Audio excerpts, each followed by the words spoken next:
muito forte chamada Alicerces da Fé, que nós abordamos assuntos aqui que são as bases da fé cristã, os fundamentos, aquilo que sustenta toda a fé cristã evangélica.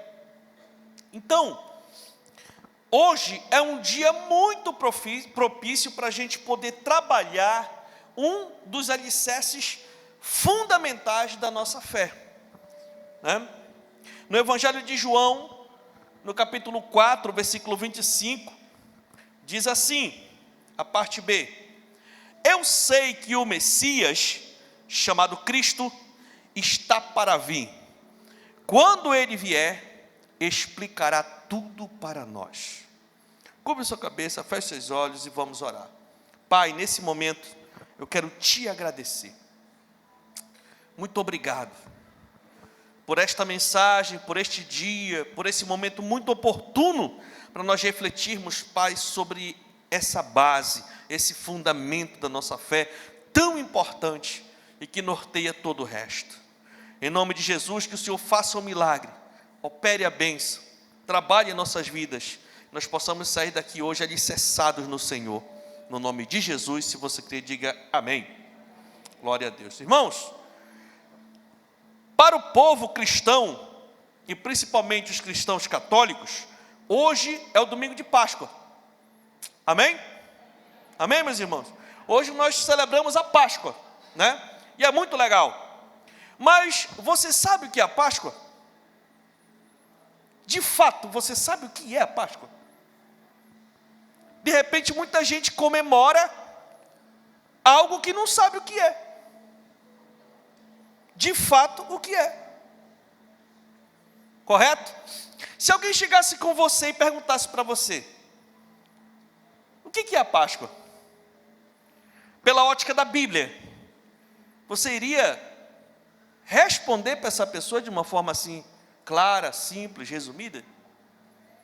Pois é, hoje nós vamos falar um pouco sobre esse fundamento, essa base tão importante que é a Páscoa. O significado da Páscoa e as implicações da Páscoa no movimento cristão.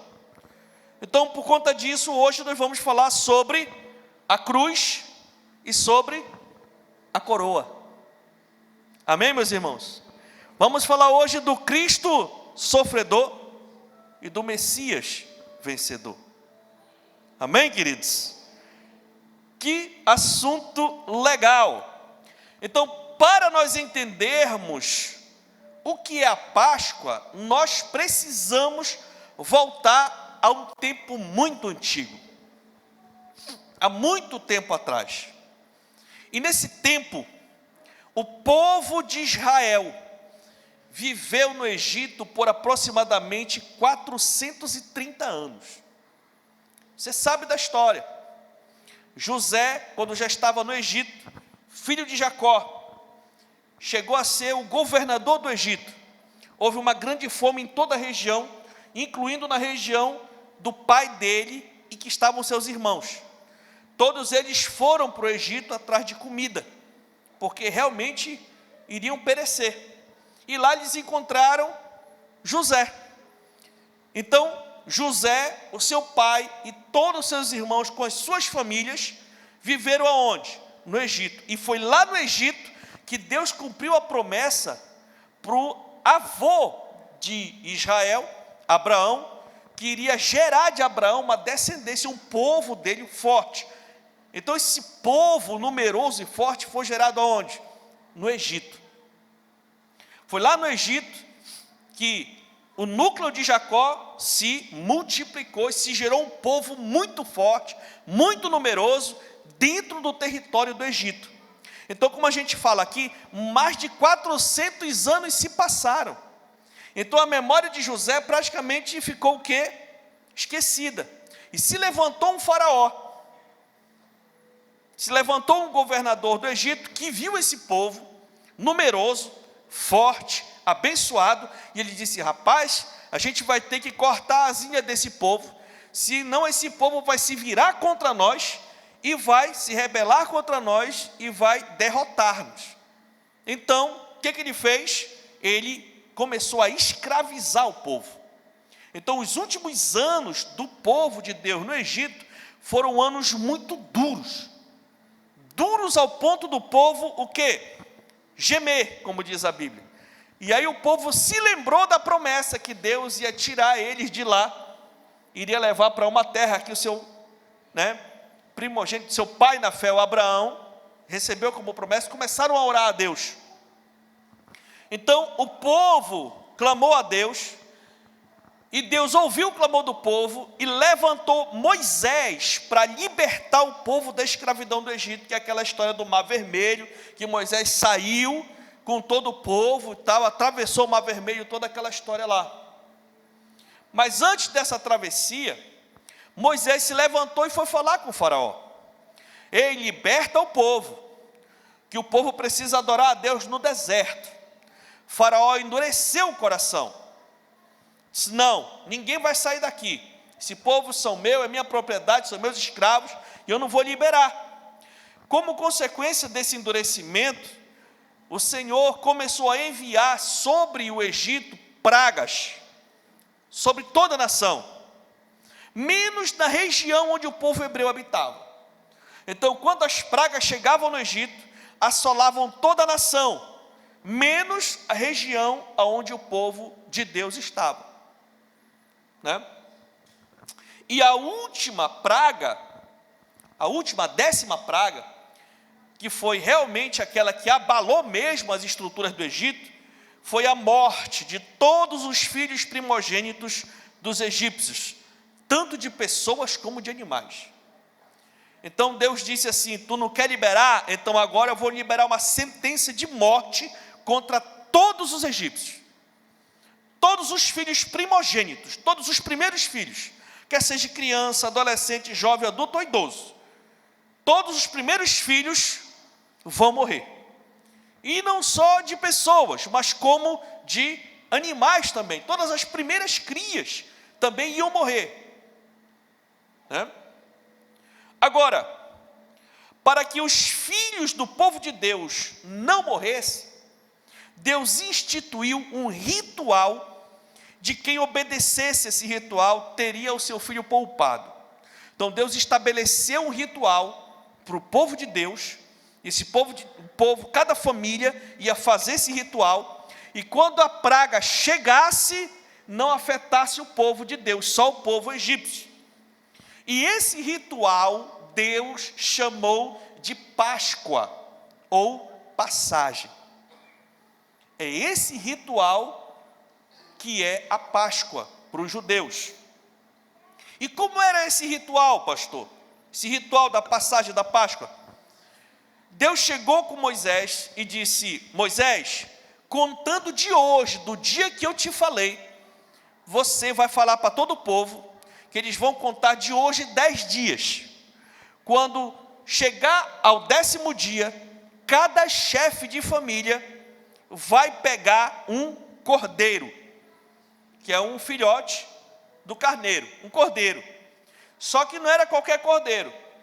Cada chefe de família ia pegar um cordeiro sem mancha e sem defeito.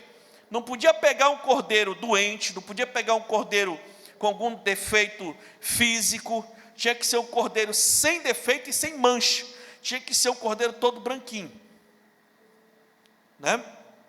E aí depois desse 10º dia que ele pegasse o cordeiro, ele guardava, desguardava e preparava o cordeiro, para com certeza limpar o cordeiro, dando só um tipo de alimento, durante 4 dias.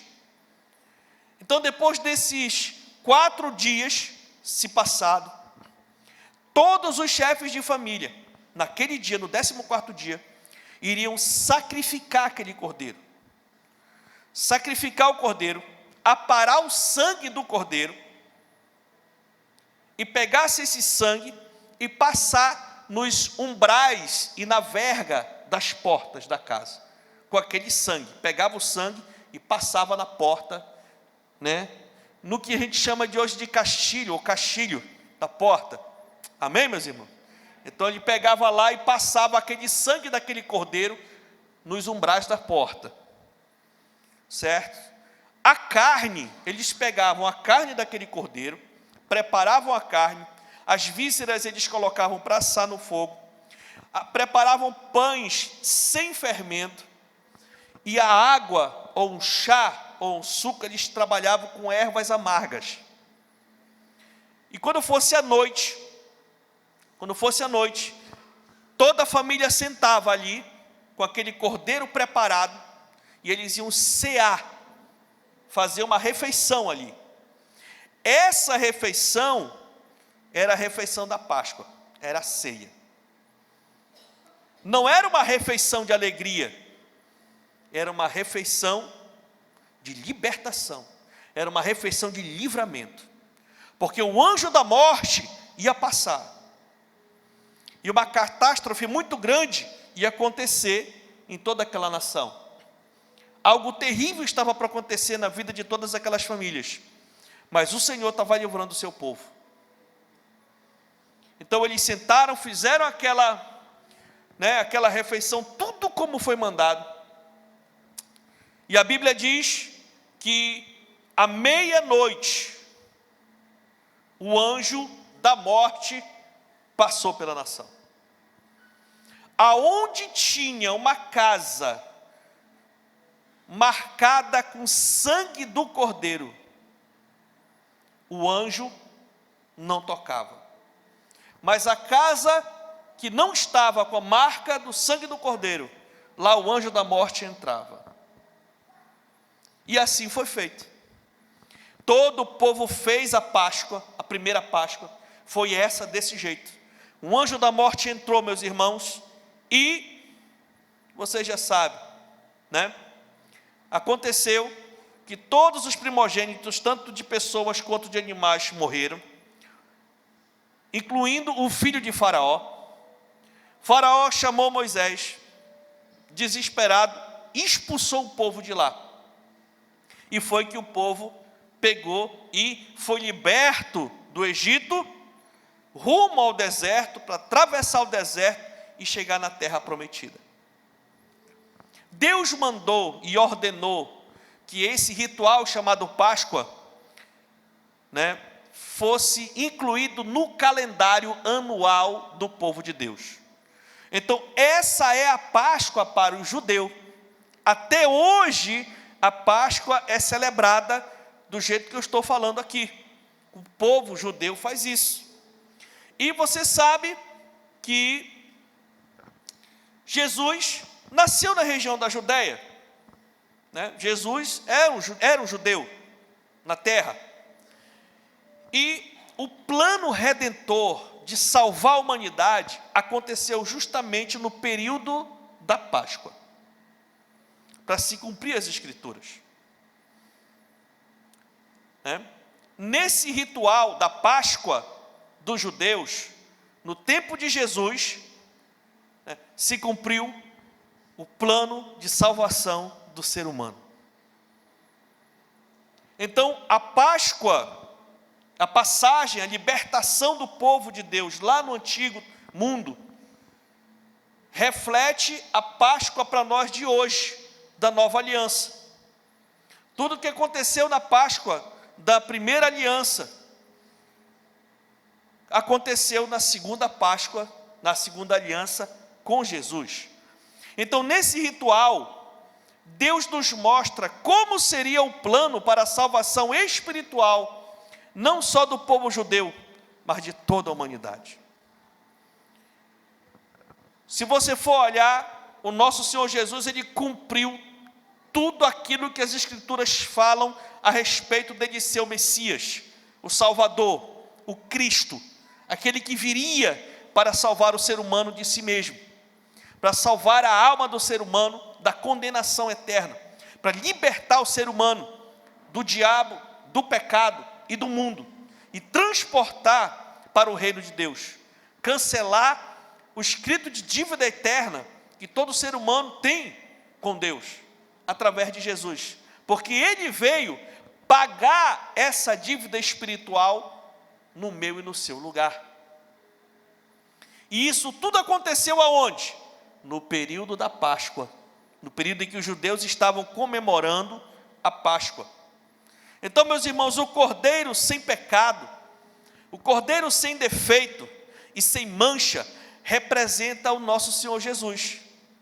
A Bíblia diz que aquele que não cometeu pecado se fez pecado por nós.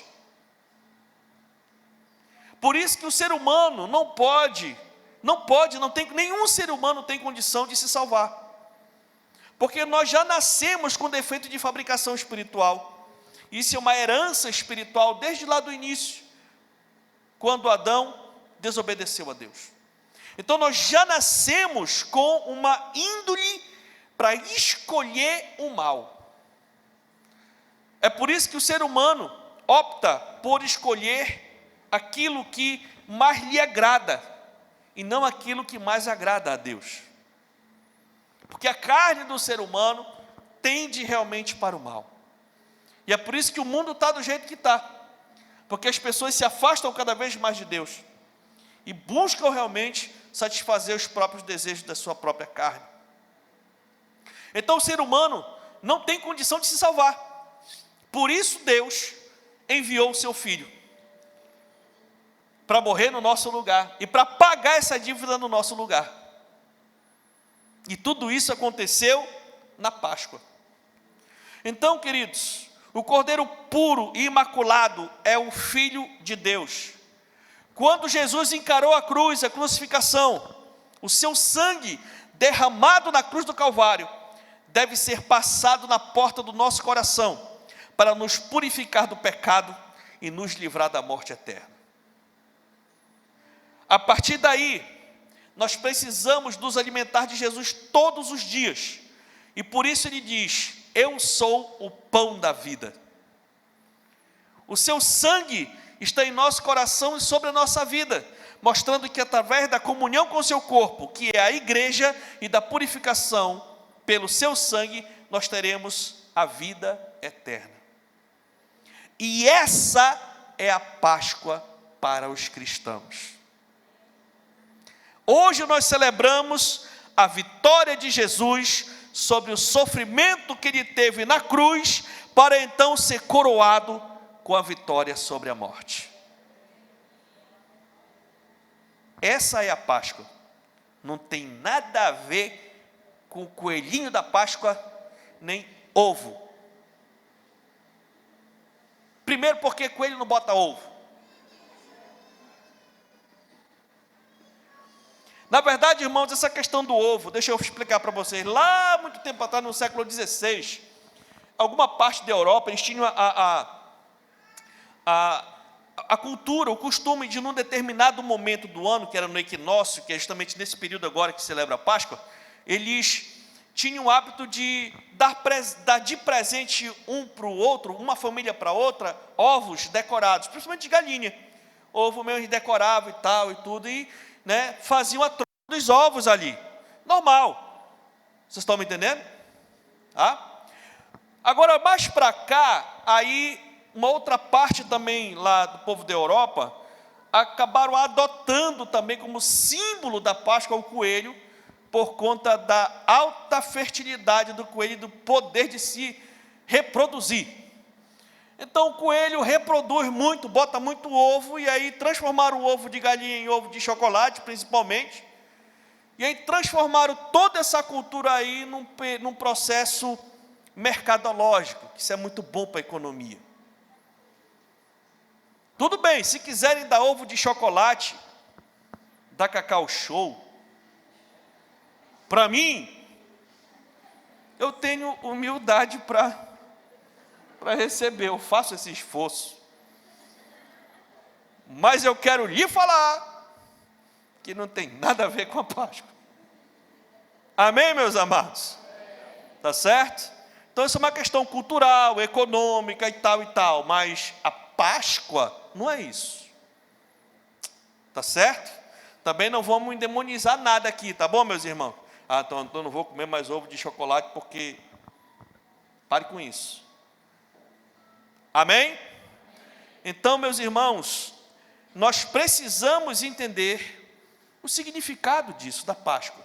Então a Páscoa é isso, tá certo? A Páscoa é esse processo que Jesus sofreu, o sofrimento de Jesus na cruz, para depois ele ser coroado como rei quando ressuscitou.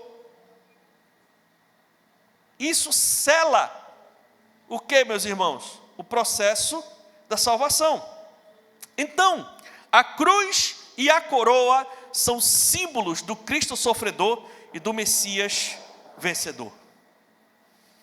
Quando Jesus veio ao mundo, todos esperavam um Messias que fosse um libertador, um guerreiro e valente, que derrotasse todos os inimigos do povo de Deus, principalmente os romanos, que estavam oprimindo demais o povo no tempo que Jesus veio para a terra. Mas quando surge um Messias, profeta, carpinteiro, humilde, que entrou na cidade santa em cima do jumentinho e morreu numa cruz, muitos não conseguiram entender dentro do povo. O povo dizia: não, o nosso Cristo, o nosso Messias, ele vem nos salvar, ele vem como um guerreiro poderoso, ele vai pegar a espada e sair, quebrando tudo, matando todos os povos inimigos do povo de Deus, vai libertar o povo e tudo. Mas o povo não entendeu que o Messias não era para livrar o povo de Deus nas mãos do inimigo físico, e sim era uma salvação espiritual, livrando as almas das pessoas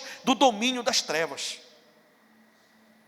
O povo estava esperando um governante, um rei físico, mas o Senhor nosso Deus enviou o nosso rei eterno, aquele que não veio disputar pelo nosso corpo, mas veio nos libertar a nossa alma da condenação eterna.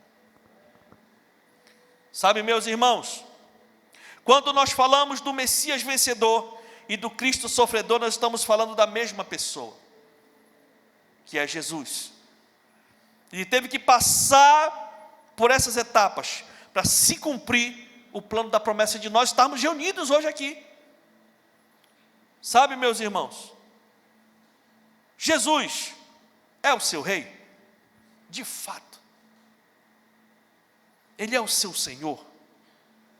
Você reconhece que realmente Ele enfrentou tudo isso por amor a você? Vamos refletir um pouco sobre essas expressões de Cristo e do Messias com os seus significados das Escrituras. Vamos falar um pouquinho sobre a cruz do Cristo sofredor. O Cristo sofredor levou a cruz e morreu para a salvação dos pecadores. Foi para isso que o nosso Jesus foi para a cruz, para sofrer a condenação eterna no meu e no seu lugar. Ele não teve vergonha de sofrer, mas se humilhou até a morte, e a morte da pior forma da sua época. Por que, você se perguntou, por que Jesus foi crucificado? Não tinha outro tipo de morte para ele? Tinha. Nos Estados Unidos e alguns estados dos Estados Unidos, até hoje, lá é válido a pena de morte. Os criminosos que cometem os piores crimes são condenados à morte. Mas eles são condenados à morte de 3 formas. São condenados à morte por alguma coisa. Então, morte, cadeira elétrica, injeção letal, e tem um outro lá que eu não estou lembrado agora. São 3 formas de sentenciar uma pessoa à morte. No Império Romano também existiam várias sentenças de morte. Mas a pior sentença de morte que existia no Império Romano era a morte por crucificação. Então Jesus foi condenado por algo que ele não fez. Ele foi condenado inocente, mas ele foi comparado com um dos criminosos de alto grau no Império Romano, ao ponto de ser condenado à morte, e a pior morte, que é a crucificação. E o interessante, irmãos, que esse tipo de morte era tão violento, mas tão violento, que o próprio Império Romano, um pouco tempo depois de ter crucificado Cristo, eles mesmos baixaram um decreto dizendo que a partir daquele momento eles estavam abolindo a morte por crucificação, por eles acharem essa morte muito cruel. Então, para você entender o nível, o grau de crueldade, era uma morte por crucificação naquela época. Só vivendo e vendo, para ter uma noção real do que era uma morte por crucificação. E Jesus encarou esse sofrimento do mais alto grau na cruz. Jesus deixou claro o seu propósito pastoral, o seu propósito para ir para a cruz. Quando ele dizia que o povo era como ovelhas sem pastor, e que através da sua morte, ele salvaria as suas ovelhas. João 10:11 diz, ele mesmo falou, eu sou o bom pastor. O bom pastor dá a sua vida pelas ovelhas. Nenhum outro líder fundador de nenhum outro movimento religioso doou a sua vida pelos seus seguidores. Somente Cristo. Doou a sua vida, morreu na cruz, da pior forma, sofreu a maior dor que o ser humano poderia sofrer, pelas suas ovelhas. Assim como o Pai me conhece e eu conheço o Pai, eu dou a minha vida pelas ovelhas.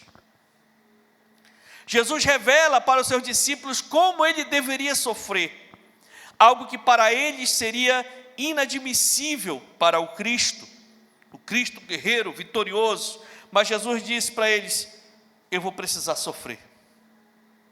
Mateus 20, a partir do 17, diz assim, enquanto estava subindo para Jerusalém, Jesus chamou em particular os 12 discípulos e lhes disse, estamos subindo para Jerusalém, e o Filho do Homem, dessa expressão, o Filho do Homem é Ele, o próprio Senhor Jesus, e o Filho do Homem será entregue aos chefes dos sacerdotes e aos mestres da lei.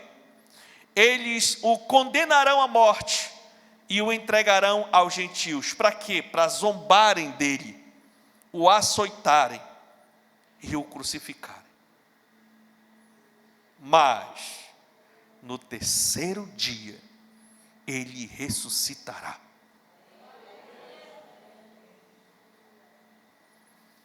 E assim foi feito.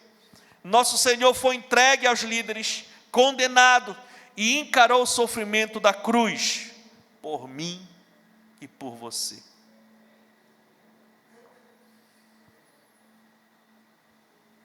O nosso Senhor nos ama tanto que encarou esse alto sofrimento por amor. Enquanto estavam lá, martirizando ele, transfigurando ele, acabando com o seu próprio corpo físico, colocando ele na cruz, pregando ele no madeiro, a única coisa que ele dizia, Pai, perdoa eles não sabem o que estão fazendo.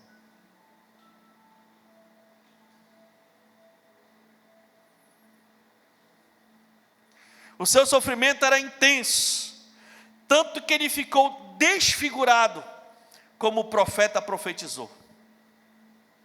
O profeta Isaías, há mais de 600 anos atrás, do dia do Calvário, profetizou. Está lá em Isaías 52:14, diz, assim como houve muitos que ficam pasmados diante dele, sua aparência estava tão desfigurada, que ele se tornou irreconhecível como homem, não parecia um ser humano.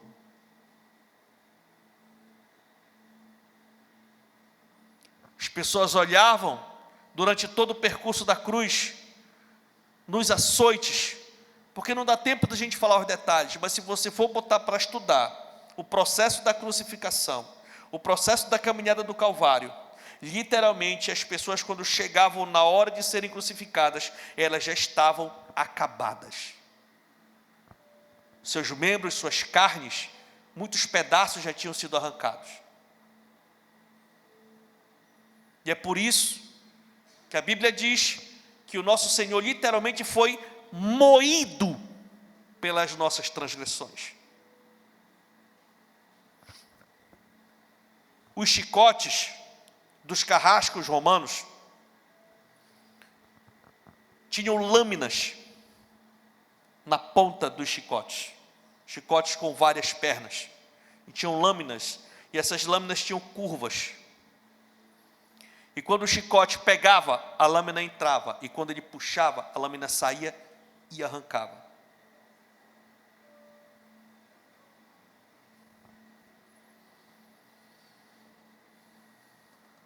E isso tudo aconteceu numa sexta-feira.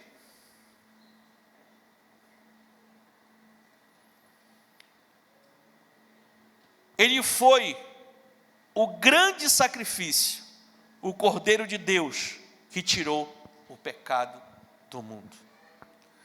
João 1:29 diz, quando ele foi chegando no Rio Jordão para ser batizado, João Batista viu Jesus aproximando-se e disse: vejam, esse é o Cordeiro de Deus, que tira o pecado do mundo.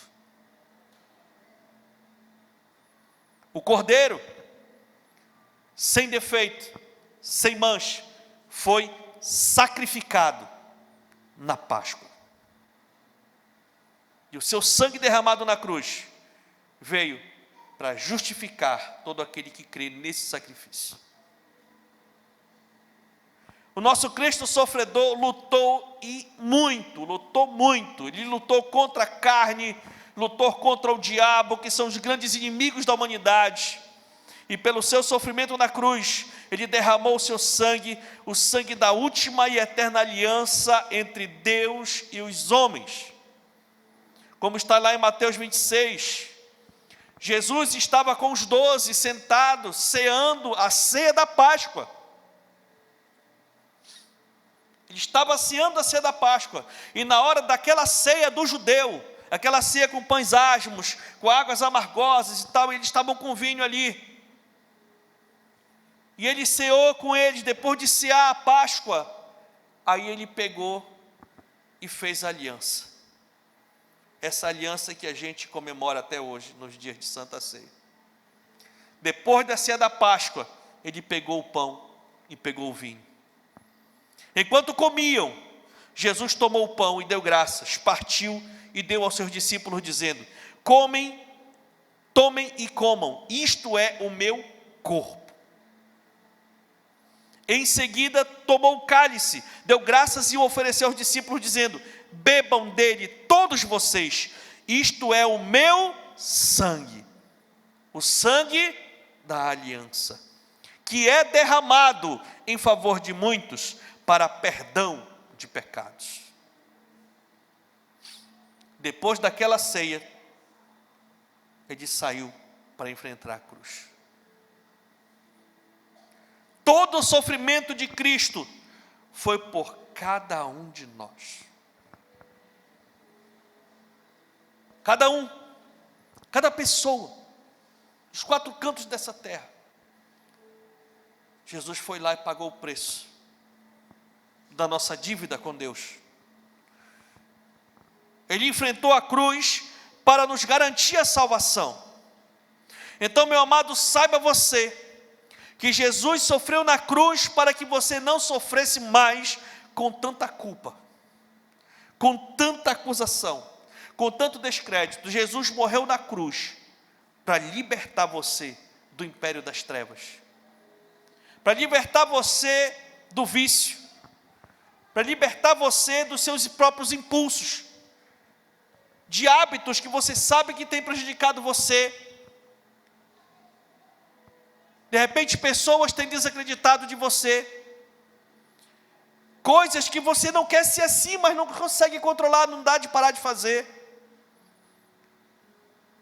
Isso são amarras que o mundo, que o diabo e o pecado colocam no ser humano.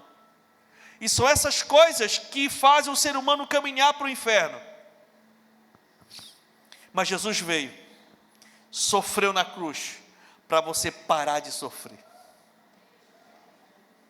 por essas coisas que te atormentam tanto. Sabe, meus queridos, Jesus muda toda e qualquer história, basta você crer e entregar sua vida a Ele. A vitória de Cristo na cruz é a nossa vitória. Jesus foi para a cruz por nós, e Ele venceu a cruz para nos dar vitória.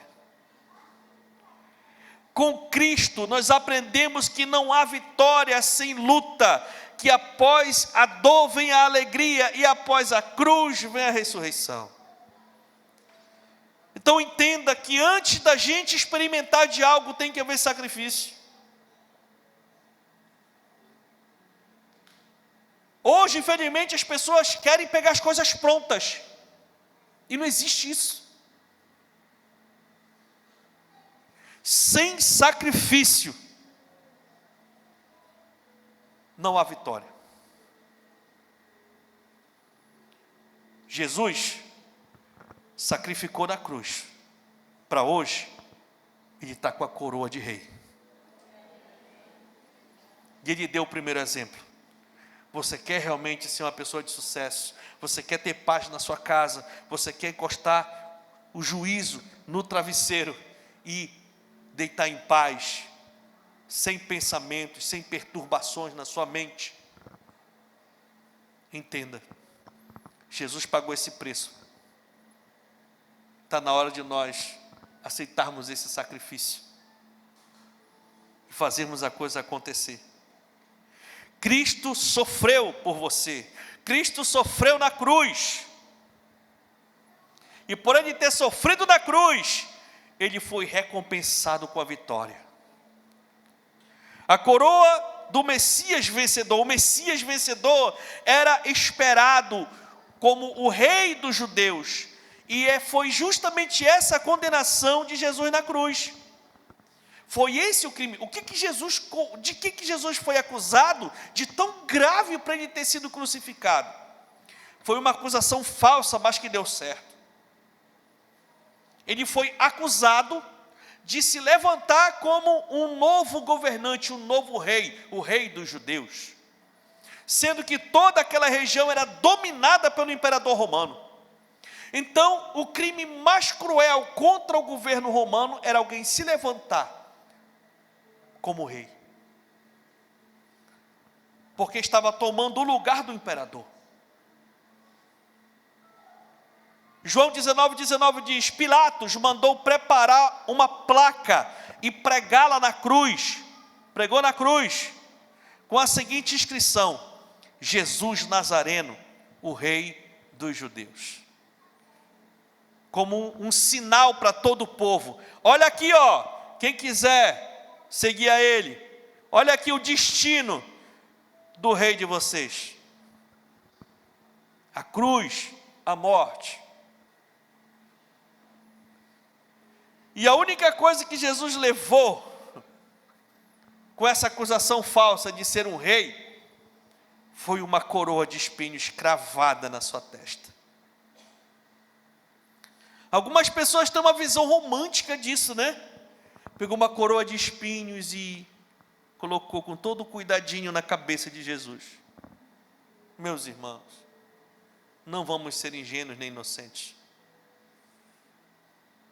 Cravaram aquela coroa cheia de espinhos na cabeça do nosso Salvador.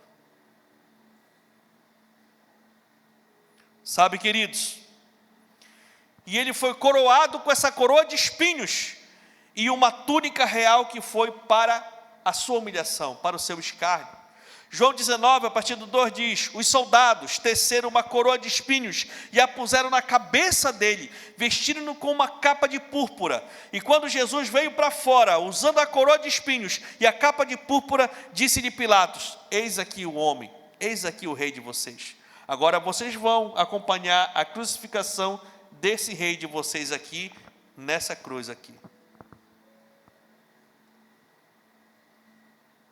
A mensagem de que viria um Salvador era necessariamente uma fonte de esperança para o povo de Israel, e essa esperança vai crescendo nas Escrituras. A gente vê isso desde o início, lá com Adão e Eva, no ato que desobedeceram a Deus. Deus liberou uma sentença para a serpente, que era Satanás, e disse, Gênesis 3,15, porém, inimizade entre você e a mulher, entre a sua descendência, a descendência da cobra, e a descendência dela, da mulher, este lhe ferirá a cabeça, e você lhe ferirá o calcanhar. Daí para frente, o homem não gosta de cobra, e cobra não gosta de homem. Viu uma cobra, já dá um jeito, ela já dá um jeito logo de abocanhar, e o homem matar. São poucos os seres humanos que gostam de cobra. E o interessante, meus irmãos, sabe o que é? É que isso também faz um prelúdio ao descendente de Eva, aquele que iria esmagar a cabeça da serpente. Romanos 16:20 diz, em breve o Deus da paz esmagará Satanás debaixo dos pés de vocês. A graça de nosso Senhor Jesus Cristo seja com todos. Sabe, meus irmãos, a gente vê a figura do Cristo chegando lá no tempo do início, com Abraão e com a descendência de Abraão. Olha só o que Deus diz para ele, Gênesis 12:7, o Senhor apareceu a Abraão e disse, a sua descendência darei esta terra. Abraão construiu ali um altar dedicado ao Senhor, que lhe havia aparecido. Então Deus liberou a palavra para a descendência de Abraão, e aqui em Gálatas 3:29 diz, e se vocês são de Cristo, tem alguém de Cristo aqui, irmão? Aleluia!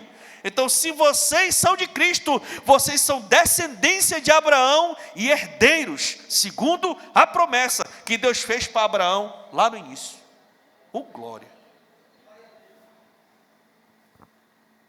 Essa promessa da vinda do Salvador veio através de Deus falando para Moisés. Deuteronômio 18:18, olha o que Deus falou para Moisés, e Moisés deixou escrito, levantarei no meio dos seus irmãos um profeta como você. Deus falou para Moisés, um dia eu vou levantar um profeta como você, porei minhas palavras na sua boca, e ele lhes dirá tudo o que eu lhes ordenar. Moisés é a primeira aliança, é o libertador do povo da escravidão para a terra prometida.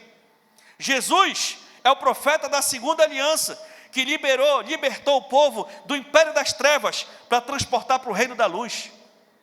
E o interessante é que quando Jesus estava conversando com aquela mulher na beira do poço, quando Jesus disse assim, agora vá, e vá trazer o seu marido para a gente bater um papo, ela disse, eu não tenho marido.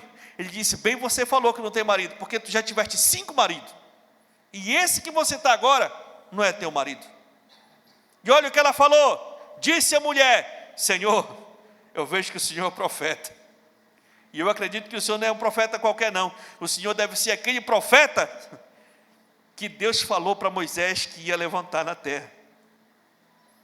Sabe, meus irmãos,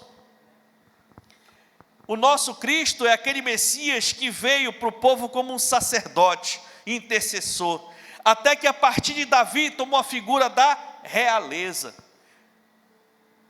Isaías 9, 6 e 7 diz, porque um menino nos nasceu, um filho nos foi dado, e o governo está sobre os seus ombros. Ele será chamado maravilhoso, conselheiro, Deus poderoso, Pai eterno, príncipe da paz. Ele estenderá o seu domínio e haverá paz sem fim sobre o trono de Davi e sobre o seu reino, estabelecido e mantido com justiça e retidão, desde agora e para sempre. O zelo do Senhor dos Exércitos fará isso. E o nosso Senhor veio e começou a plantar o reino de Deus na terra. Aleluia. Sabe, meus irmãos, então essa figura de rei dos reis, Senhor dos senhores, essa figura de realeza começou a tomar posse aqui, porque nós entendemos que o sofrimento gera honra. Então Jesus morreu na cruz sim, mas por conta dele ser obediente à vontade de Deus, Deus o honrou. Deus restituiu para ele toda a sua natureza divina. E agora, ele não está só de volta com toda a sua essência divina, agora ele veio com toda a autoridade. Deus deu todo o poder. Sabe, meus irmãos, isso é incrível. O apóstolo João, lá na ilha de Patmos, teve a visão. Quando ele teve a visão, isso está em Apocalipse 14:14. Ele disse assim: eu olhei e diante de mim estava uma nuvem branca, e assentada sobre a nuvem, alguém semelhante ao Filho do Homem, alguém semelhante ao Senhor, alguém semelhante àquele que andou comigo, que eu andei com ele, semelhante ao meu mestre. Ele estava diferente, mas ao mesmo tempo ele conseguia reconhecer. Era alguém semelhante ao mestre que me ensinou, aquele que andou comigo e ressuscitou. Ele está sentado no trono, à destra do Pai. E ele está, olha só, ele estava com uma coroa de ouro na cabeça e uma foice afiada na mão. Esse é o nosso Senhor Jesus. Sabe, meus irmãos, Jesus Cristo é o Messias vencedor.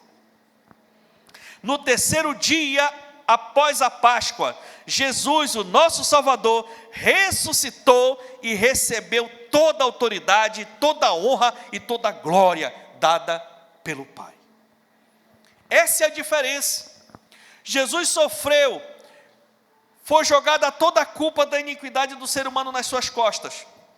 Deus o abandonou, tanto é que ele gritou: Pai, meu Pai, por que você me abandonou? Por que me abandonaste?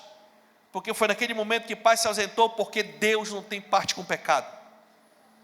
E ali ele foi condenado, ele morreu realmente.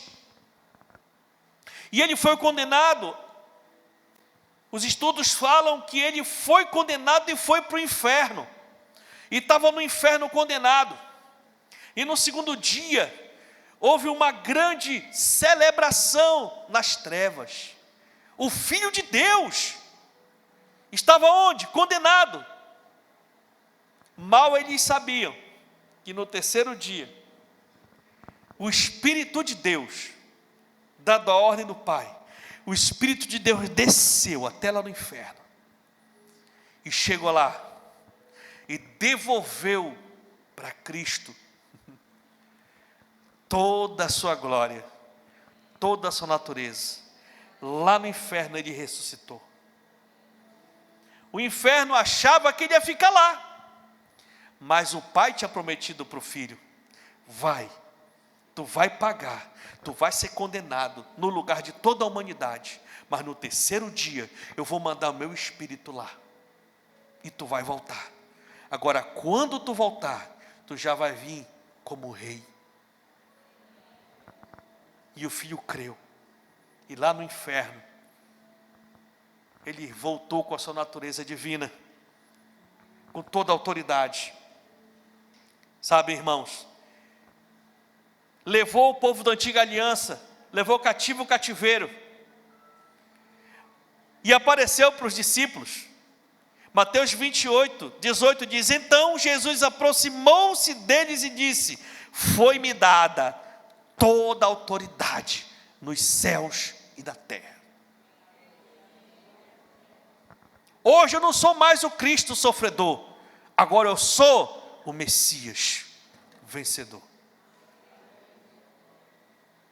Sabe, meus irmãos, quando ele se apresentou pela primeira vez para João, olha só o que ele diz lá em Apocalipse 1:18: eu sou aquele que vive, estive morto, mas agora estou vivo para todo sempre. E mais, eu tenho as chaves da morte e do inferno. Eu venci a morte, eu venci o inferno, eu tenho autoridade sobre a morte, sobre o diabo, sobre o inferno, sobre tudo, porque agora eu sou o Messias vencedor, aquele que guarda, aquele que cuida, aquele que salva. Todo aquele que nele crê, ele tem compromisso. O Cristo sofredor morreu na sexta, mas no domingo ressuscitou o Messias. E é esse Messias que cuida da sua igreja.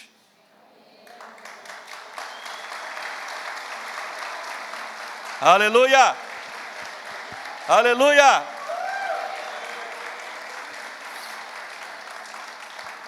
Agora escute aí. O apóstolo Paulo, eu creio que ele estava borbulhando, transbordando do Espírito Santo quando ele escreveu isso aqui. Ele disse assim, em Filipenses 2, de 5 em diante: seja a atitude de vocês a mesma de Cristo Jesus, que embora sendo Deus, não considerou que o ser igual a Deus era algo que devia pegar-se, mas esvaziou-se a si mesmo, vindo a ser servo, tornando-se semelhante aos homens, e sendo encontrado em forma humana, humilhou-se a si mesmo e foi obediente até a morte, e morte de cruz. E por causa disso, Deus o exaltou à mais alta posição e lhe deu o nome que está acima de todo nome, para que ao nome de Jesus se dobre todo joelho no céu, na terra e debaixo da terra, e toda língua confesse que Jesus Cristo é o Senhor, para a glória de Deus Pai. Aleluia! Aleluia!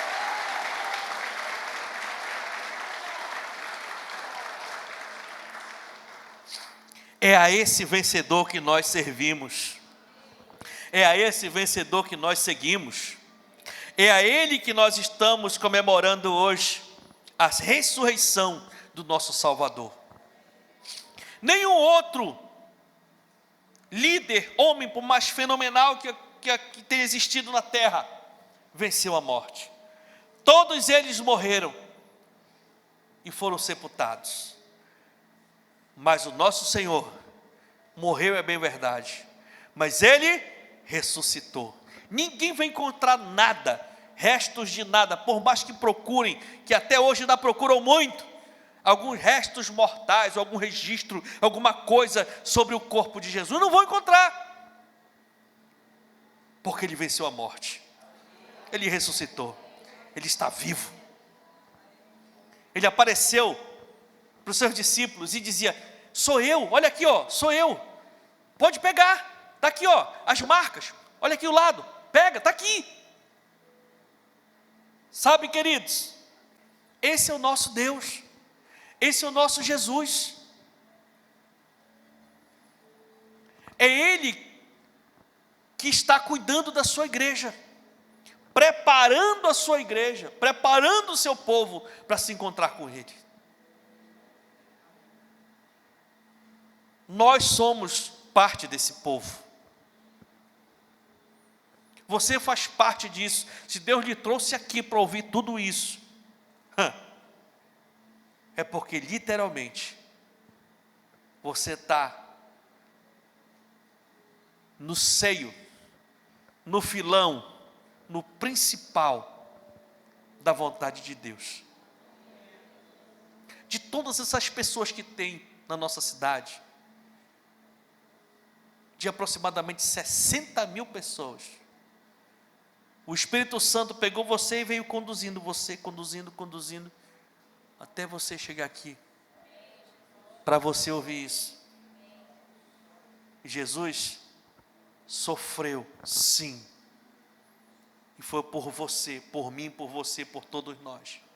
Ele foi condenado, sim, por mim, por você, por todos nós, mas hoje Ele é rei, hoje Ele vive, hoje Ele quer cuidar de você, hoje Ele quer pegar você nos seus braços, hoje Ele quer tirar de dentro de você toda a agonia, todo o peso de condenação, toda a culpa.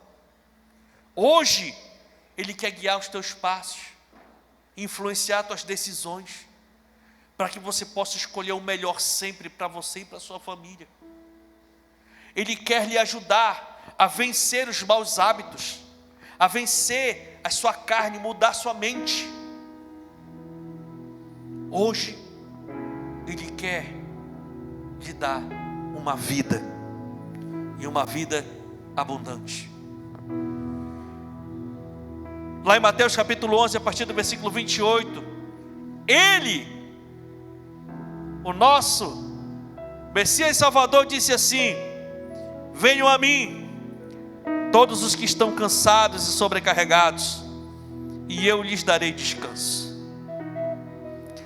Tomem sobre mim o meu jugo e aprendam de mim, pois sou manso e humilde de coração, e vocês encontrarão descanso para as suas almas, pois o meu jugo é suave e o meu fardo é leve.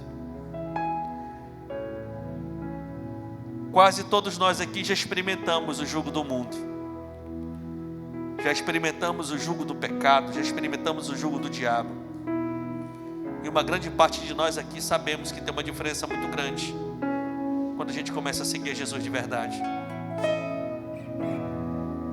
Peço que a igreja fique de pé nesse momento.